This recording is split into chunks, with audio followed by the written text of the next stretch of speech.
3 months of using Leucovorin, it was equivalent to 177 hours of speech therapy. Most kids don't get that in 2 years. Or that $300 worth of medication was equal to about $7,000 in speech therapy. So you're saving money right there. But I think the other point is that it doesn't even account to the cost that if your child is able to communicate earlier, you don't need those therapies, and it's going to improve your life. What we see in the trials too, we concentrate on language, but the more a child has language, the more a child can communicate.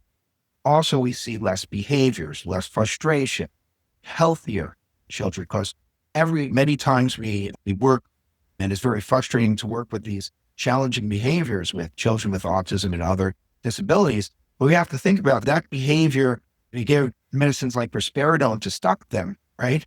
But those behaviors are communication. They're trying to communicate something to us that we don't understand. So we have to try and figure out why those behaviors are occurring, not just try and eliminate them.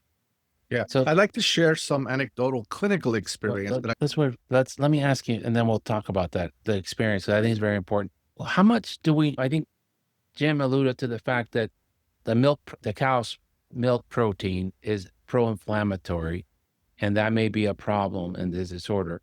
How much do we know about the autoimmunity of this disorder and these autoantibodies? As far as where the antibody starts, why we have it and where it starts, we don't know. We have theories of why it could.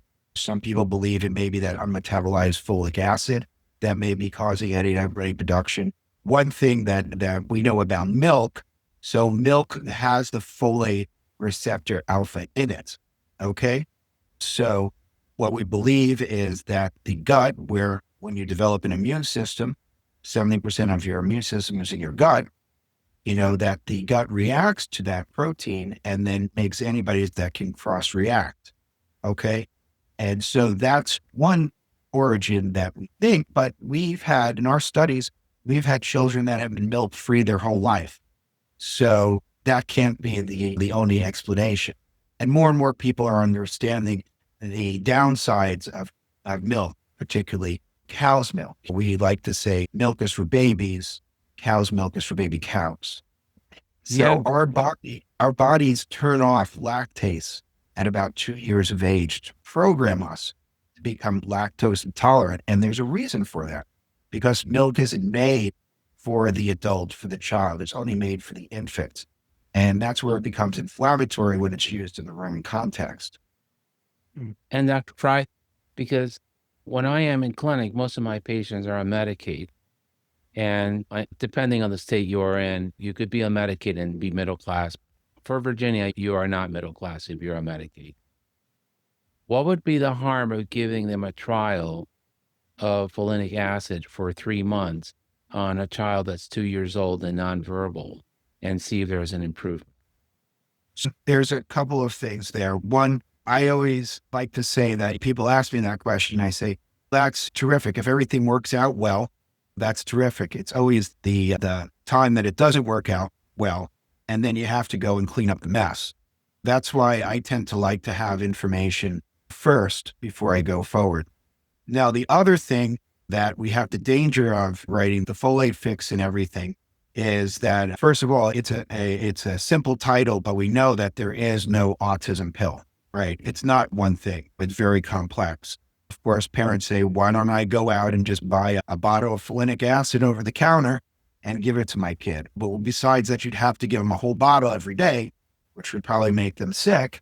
It's more complicated. The other thing is that what we found is that children with autism, at least, don't react well to some of the commercial brands of Leucovorin. So they have additives in them. And we actually did our research, and we talked about it in the book, and we found the brands that were good. So what we did is we started only prescribing those brands. And do you know what happened? In March, the company that makes the good brand, because it all came from one company, ran out of their yearly supply.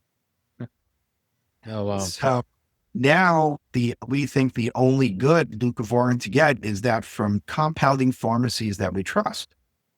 But I talked to one of those compounding pharmacies recently, and they say they're having problems sourcing leucovorin.